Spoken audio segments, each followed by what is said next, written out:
All right, my name's Spank from Divided Souls Productions. I represent one half. The other half is Brent Dixon, and we're going to be going over a beat that he actually laid down on the SP-1200. We're going to be discussing kind of the origins of 12-bit soul. It's the drum line we're doing through Drum Broker and through our page, dividedsouls.net.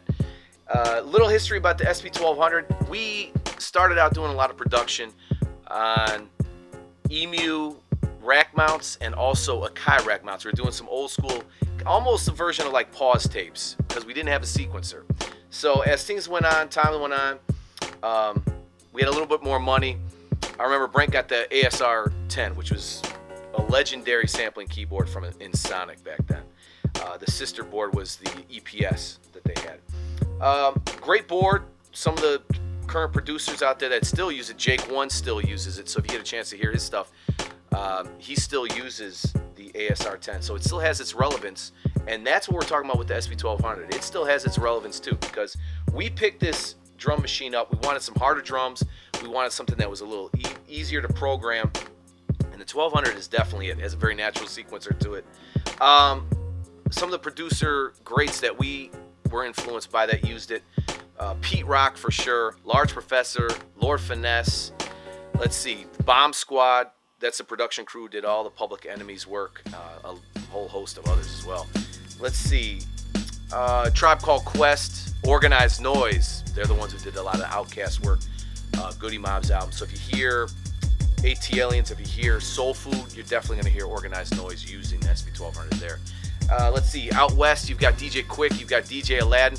DJ Muggs from Cypress Hill. Huge influence on us and using the SP-1200. But also, someone who doesn't get mentioned in this light, and someone who we feel is arguably the best programmer of the SP-1200 is Manny Fresh.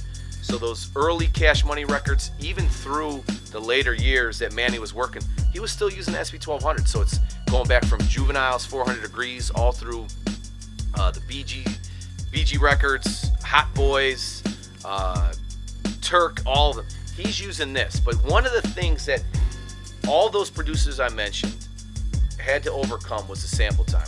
We went from boards that sampled a little longer to the SP-1200. The maximum sample time on it is 10 seconds. So you really have to get creative. You're changing your weaponry around. You have to have a certain level of ingenuity and creativity to make things work because of the limitations. But also the limitations are there, but they can be overcome. So the whole point in explaining this is kind of give you guys an idea of the new volume that we did with Drum Broker in conjunction with Drum Broker's page called 12-Bit Soul Volume 7. An easy way of looking at it is it's like a best of. But really, I wouldn't even say it's a best of. Because what we did is we took the best of all the sounds. And if you get an idea of what we did, you see how everything's laid out here. We ran everything through from the Pro Tools, which is an old Digio 2 rack mount with, I think it's Pro Tools 7.4. We ran some of the old files through from the Pro Tools out through the Mackie board, okay? Ran that through to the MPC 2000 XL. So you get an idea of how that's working over here. So everything feeds through that machine. So what we can do is we can control the sound a little bit more once it's in the 2000 XL. So we can feed all our sounds from the 2000 out to the SP-1200. So it's getting the essence of both machines. So we're getting an analog feel everywhere. We're running it through the 1604 to the Akai MPC 2000, back to the SP-12. From the SP-12, we take that, dump it back into Pro Tools. So a lot of the sounds have been reconfigured, have been added on, have been slowed down. So we'll take some of the drum sounds, pitch them up, pitch them down. Let me explain something too. When we did that process, it's not just as simple as adding grain. One of the keys of 12-Bit Soul and Divided Souls is to give the analog feel of the SP-1200 relevance in the digital era we're in. Because let's face it, if we play a sound like this, that ship sailed. That doesn't mean that classic hip-hop doesn't still exist and all that. It just exists in a different incarnation nowadays. And we're trying to make sounds that fit for producers that are looking to do, that classic boom-bap sound, or they may be doing even trap beats. The sounds still work. They still have that knock. They still have that punch. So that's where we're at with 12-Bit Soul Volume 7. To me, the labor of love that went into this, it was massive because of all the different things we had to do. So even though those drum sounds still exist, they exist now in a totally different light. So you get a chance to hear how that works. So you can see the back plate of the SP-1200, the back side with the 8 outputs. This has got the original fuse with it. This is the version that came before a lot of the reissues that came with the black casing. Okay, you see the unfiltered output, the filtered output, ring modulation, all of that back there. You even see the MIDI outputs, which you obviously don't see too much anymore on equipment, but you see it here with the SP-1200. This was the inspiration for our shirt. So the back plate became the inspiration. So we're using this to also launch a new line of shirts coming soon. We're going to have different colors, different arrays. We're going to hit the road and really bring some nice live footage to you guys with different colors in these shirts. All right, we're here talking about some of the new rolls that we've included on this latest 12-Bit Soul Volume 7. Since it is, like I said, a new kit, we like to put a couple new bells and whistles in there, some new treats. And for this new kit, we put in 20 rolls. And I'm going to show you how we edit the roll sometimes. So it's not as simple as just taking a roll, sampling it, throwing it in the kit. There's more to it. Some cutting and pasting, some piecing together. And I'm going to show you how you can take a roll and kind of make it your own, kind of make it a signature sound for whatever kind of production you're doing. So I'm going to show that too. Also, if you look here at the left of the Pro Tools screen we've got, and this is Pro Tools 7.4, people. This is not fancy by design. It's sticking in true fashion with the SP-1200. This Pro Tools right here is like I said, it's 7.4. It goes back a ways. So, and upstairs, just so you guys know that I'm in the 21st century a little bit too. Machines upstairs. I've got the MIDI controller. Logic Pro's upstairs. The laptop's upstairs.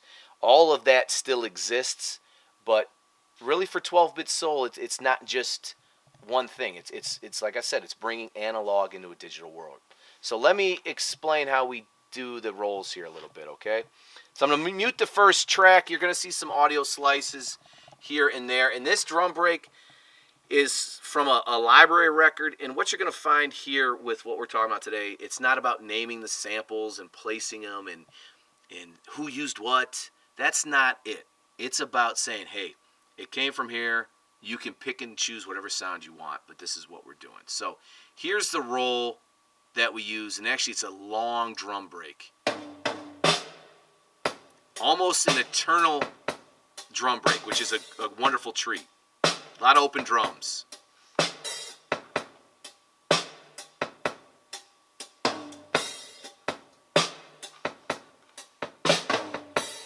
So kind of customize it, make it, have its own sound, its own feel. Here we go.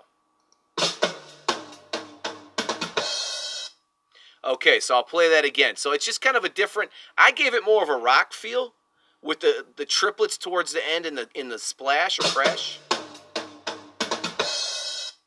So, that could be something that could open up the beat that you're doing. It could be something to end a beat, whatever it is. But if you see right here, and I'll just play these quickly, you'll get an idea of what I'm talking about as far as the triplets go.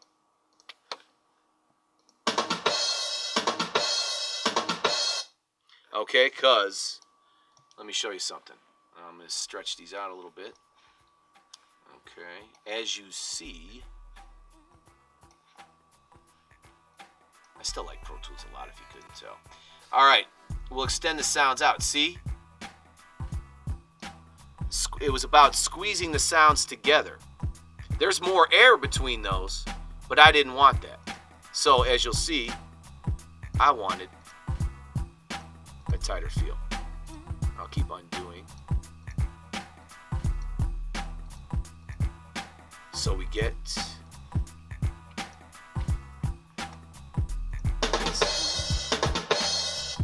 there we go. So that's how we did some of the rolls in this latest kit. Gives you guys an idea that we're putting in work.